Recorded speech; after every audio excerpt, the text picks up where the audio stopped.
যে কোনো কাজ যদি আপনি শিডিউল করে করেন দেখবেন অনেক কাজও একসাথে করতে পারবেন, আর না হলে একটার পরে একটা করলে মনে হবে সব কিছু এলোমেলো।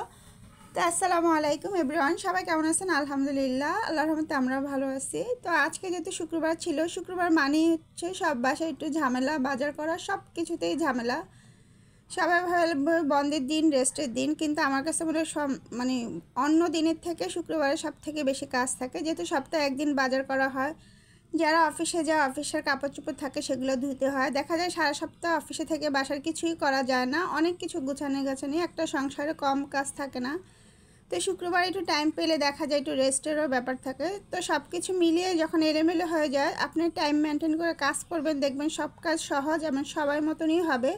শুক্রবারে মাছ টাছ গুছিয়ে সব রান্নাবান্না করতে করতে 4টা 5টা বেজে যায়, কিন্তু সেটা যদি সঠিকভাবে করা যায় ঠিক টাইমেই কিন্তু খাওয়া যায়, আবার অল্প সময়তে।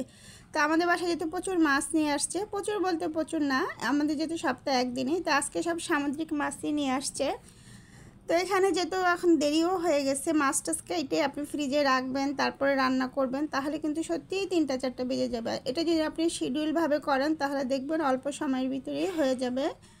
তো সেটা কীভাবে করবেন? যেহেতু আমি মাছ কাটবো, ধুবো, ফ্রিজে রাখবো, তারপরে রান্না করব না।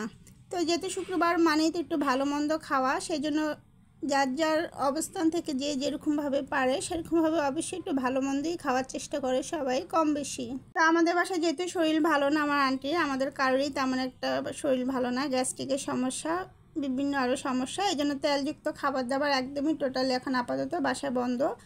তো এই জন্য আমি আগে দেখেন মুরগিটা কিন্তু বসিয়ে দিয়েছি, মুরগিটা একদিক দিয়ে হচ্ছে আর একদিক দিয়ে মাছটাও কাটতেছি, তাহলে আপনি 2টা কাজ কিন্তু একসাথেই হয়ে যাচ্ছে।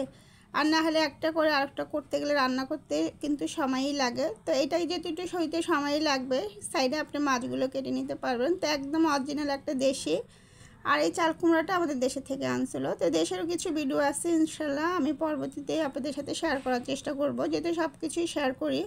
তো এখানে চাল কুমড়ার সাথে আলু দিয়েছি, কারণ আমার বোনু আছে, বোনুরও শরীরটা ভালো না, ওর জন্য সবাই দোয়া করবেন। ওরও জ্বর বমি, আসলে স্কুলে অনেক দামি স্কুলে পড়ালে কি হবে, আইডিয়াল স্কুল তো কম বেশি সবাই চেনেন, কিন্তু স্কুলের ভিতরে ফ্যান ট্যান কিছুই থাকে না, বাচ্চারা দেখা যায় 2-2.5 ঘন্টা, বাচ্চারা তো এমনি দুষ্ট, বাচ্চাদের জ্বর ঠান্ডা বমি, আমার বোনটার শরীর ভালো না।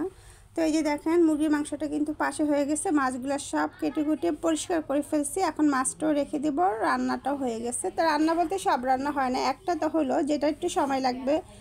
আর বোনেরও যেহেতু জ্বর ঠান্ডা ভালো লাগে না, সে তাকে একটু খিচুড়ি খাওয়াই দিব, আর আসলে মনটা মানতেছে না। তো ফ্রিজ থেকে আবার একটু কলিজা বের করছি, আর এই যে একটা ছোট ইলিশ মাছ, আজকে অনেকগুলো ইলিশ মাছ রাখা হয়েছে। তো এই যে রান্নাবান্না সব কিছু কমপ্লিট হয়ে গেছে 2টা 2.5টার ভিতরে। তো যে কোনো কাজ নিয়ম করে করলে কিন্তু তাড়াতাড়ি হয়ে যায়। আর এই যে আমার রান্নাবান্না সব কমপ্লিট, আমি কিন্তু গোসল করে এসে মাছটা দেখলাম, নাহলে আমার নামাজের দেরি হয়ে যায়। তো আমাদের সবারই এখন খাওয়া দাওয়া কমপ্লিট, আমিও মাছ নিচ্ছি। আমি এখানে মাছটা আসলে খুবই মজা ছিল, ছোট হলে কি হবে। তো আজকে একটা খুবই মজা করে কেকও বানাবো, কেক না সরি পুডিং বানাবো, সেটা হচ্ছে সরের পুডিং। তো সরের পুডিং সবাই শুনলে নিশ্চয়ই অবাক লাগতেছে, সর বলতে আমি 2 দিন জাল দিয়ে দুধ রাখছি, সেই ঘন দুধটা দিয়ে আজকে একটা পুডিং বানাবো। তো সবসময় তো এক ধরনের পুডিং খাওয়াই হয়, আর এভাবে সর জাল দিয়ে পুডিং বানালে কিন্তু খুবই মজা হয়, কারণ পুডিং দেখা যায় অনেকের বাসায় ডায়াবেটিস থাকে, সুগারের কারণে মানুষ খেতে চায় না। তো এভাবে করে বানিয়ে খাবেন, দেখেন কতটা ঘন হয়েছে। এটা এখন 2 কেজি দুধকে আমি আধা কেজি করছি। আমি ফার্স্টে 2টা ডিম, পুডিং আসলে বলার কি আছে, কম বেশি সবাই জানেন। তো এখন আমি দুধটা দিয়ে আবার ব্লেন্ড করব, যেহেতু সরটা না করলে তো পুডিংটা সুন্দর হবে না। তো দেখেন কতটা ঘন হয়েছে, আর এখানে 2 কেজি দুধকে আমি আধা কেজি করে নিচ্ছি। তা আমার কাছে সব কিছু সময়ের ভিতরে করতে হয়, আমি আলাদা করে ক্যারামেল করিনি, এটাতেই করে নিচ্ছি। তো এখন এটা ঢেলে 15-20 মিনিট রাখলেই হয়ে যাবে, যেহেতু একটা সরের, দেখেন কত সুন্দর বাবলস হয়েছে, একমাত্র সরের কারণে। তো ভালো লাগলে এভাবে বানিয়ে ইনশাল্লাহ খাবেন। তো আজকে আমার ব্লগটা কেমন হয়েছে অবশ্যই কমেন্ট করে বলবেন, আবার নতুন কোনো ব্লগ নিয়ে আসবো। আর কেউ যদি ইউটিউব থেকে দেখে থাকেন অবশ্যই চ্যানেলটা সাবস্ক্রাইব করে দেবেন। আল্লাহ হাফেজ।